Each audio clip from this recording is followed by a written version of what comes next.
Hello everybody, this is Stephen Whitfield, drilling contractor here at the IADC booth at the 2023 IADC Drilling Onshore Conference in Houston, Texas. And I'm joined right now by Joe Lillis, VP of Policy at IADC. He gave a little bit of an update about some of the things going on in Washington, D.C. and some of his interactions with company officials in this industry. And we're going to talk a little bit about some of the stuff that he said here at the conference. So Joe, thank you so much for joining me today. Thank you, I appreciate it. So Joe, you've only been here at the time of this shooting about 6 weeks, not a very long time, but you've had time to sort of interact with different industry stakeholders and sort of see what's going on. So what have been sort of your initial impressions? What have you been doing in this time as you've sort of gone through the rounds? Right. I'll tell you, one of my biggest takeaways is simply with the oil and gas industry, that they're a brotherhood, a sisterhood. They might have different issues or different concerns or different policy points that they're trying to push, but I'd say overall they agree about 90% on overall issues. And my meetings with a number of people, they always say like, hey, we have to work together, we have to band together on some of these, points that are going before Congress, that are going before the presidential administration. So I'm really impressed, but also really excited about the opportunity to work with all, people in the oil and gas industry as a whole and kind of band together, because one thing in politics is it makes all the difference in the world when you have a lot of people coming together and pushing the agenda. One of the things I like to say a lot of times is the squeaky wheel gets the oil, and if you have a large number of people presenting ideas, pushing for it, the members of Congress, the presidential administration listen to that. So I feel happy and I'm excited about the opportunity to kind of bring those ideas as a whole in the oil and gas industry, to push those, but then also specifically for IADC. So I'm excited. So one of the things that you discussed here at the conference, is one of the things that you bring up when you've met with sort of company leaders in this industry, is the Energy Education Foundation. I thought that was a pretty cool thing to sort of discuss. Can you tell us a little bit about what that is? Right. It was one of my meetings, just actually my first week on the job, and I met with some officials from the Energy Education Foundation. And what they're trying to do is trying to educate people, even specifically, I'd say in this area of Texas, Oklahoma, and New Mexico, down even to the grade school level, all the way up to the high school level, and making what they call knowledge boxes that they present to teachers to teach about this industry as a whole. It's amazing that you might have maybe in this Houston corridor, people know about it, people have a connection, but outside of that, you don't. And so what they're trying to do is they're trying to educate people, and they don't present, any particular view that's political or anything like that. They're just presenting basic facts.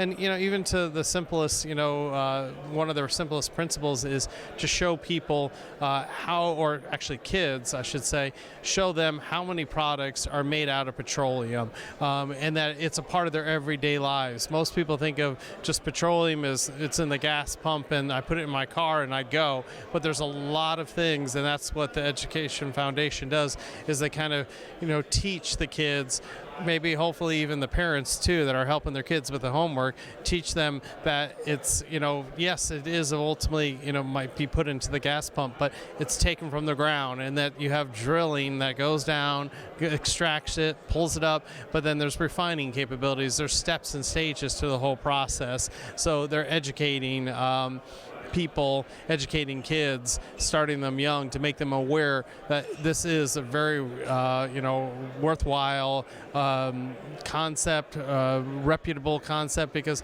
I think sometimes oil and gas sometimes gets a negative connotation in society, but there are a lot of positives and they do a lot of great things, and that's what the Energy Education Foundation is trying to do, is educate people and bring them up to speed on the issues and make them aware of all the benefits of oil and gas. Well, let's talk a little bit about Driller's Pack. Is something else that you brought up in your presentation today. What is it, and why should our members really be aware of the importance of such a pack? Yeah, Driller's Pack, Political Action Committee, and so what that really does is it pools money from members of Drillers Pack. People who are typically in the industry will donate, and there's limits up to $5,000. There is a particular cap, but there is no floor level. You can donate any particular amount. But what that does is it kind of pulls all the money together, and that then Drillers Pack is able to then present a check to a member of Congress, and that kind of gives access to the member of Congress when you're able to make a donation to them. If you want to support members of Congress that support your ideals, support your industry, and that kind of allows or opens up the door to meet with a member of Congress and to make the presentation of your views, of your ideas and concepts. So we're hoping to build that up and be able to support a number of members that support us. Another thing that you kind of mentioned today was these fly-ins. Can you tell us a little bit about what they are and why they're important for the industry, for our members? Right. It's, as it says, fly in. Basically, everyone from this area of the country, or it could be other parts of the country as well too, but we'll take a flight into Washington, D.C.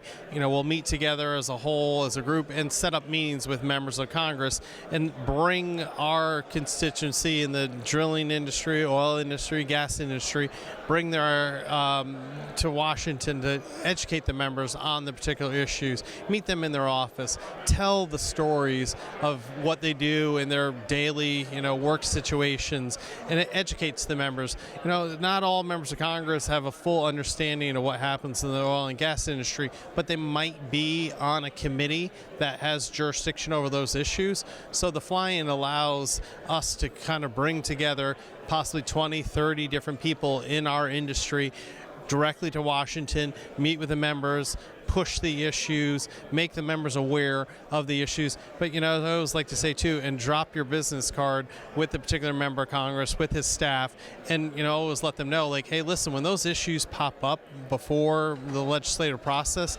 give me a call. I've been working in this industry for 20, 30 years, whatever it is.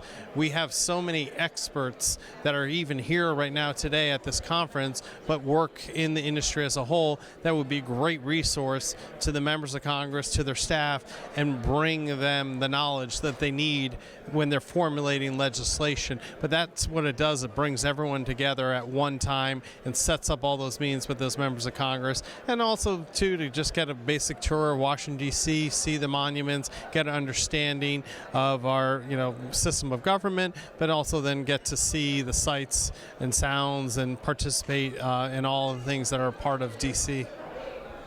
Well, Joe, thank you so much for standing here and telling us a little bit about what's going on in your neck of the woods and letting our members know about some of the important things that are going to drive this industry forward. So thank you so much again. Thank you for the opportunity. And thank you for visiting Drilling Contractor.